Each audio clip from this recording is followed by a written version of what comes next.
more than 60 years, I've had a blessed life, full of foolish, exciting adventures, and my daughter Kirsten, now in her 30s, had shared many of these good times with me, in spite of having type 1 diabetes since she was 8. I've hitchhiked through 7 countries, played college football, raced bicycles and motorcycles, been a rock climber, ski patrolman, backpacking and fishing guide, bull rider, and a martial arts dude.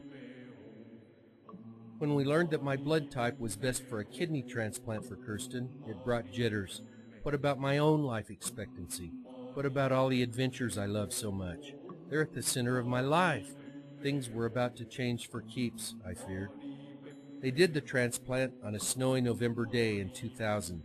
The next morning, I woke up feeling invisible and still pretty much bulletproof.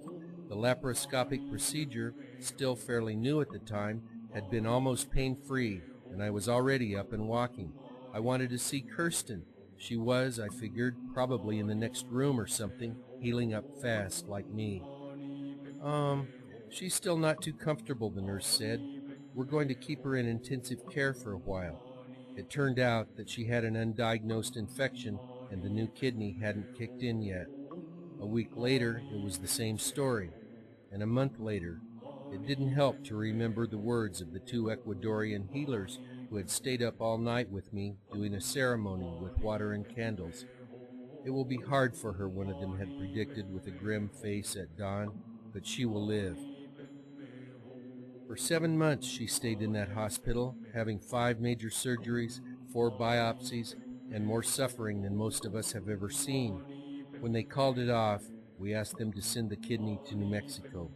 I buried it in my backyard beside the hip joint that I'd replaced 3 years earlier. It seemed like a good thing, not letting our body parts go into the trash as medical waste. But now she was on dialysis. Dialysis sucks. It can be really painful, and it takes huge chunks of time 3 days a week. As her metabolism changed, altered by sometimes dozens of daily meds, I watched carefully for her finally to break. She didn't. She was watching me to see if I would break, discouraged by the failure of my own body part to save hers. We always tried to talk about normal stuff, but her life wasn't normal. Amazingly, mine was. There were awkward silences when she was sick or in pain. Be brave, I would say. Hang tough. But who was I to tell her how to be brave and tough? Now, 8 years later, after 3 years on a waiting list, she did it again. An act of bravery that's hard to believe. This time it was a double transplant, a pancreas and a kidney. The hospital in Salt Lake City was huge and state-of-the-art. The medical team used technology that wasn't even available the first time around.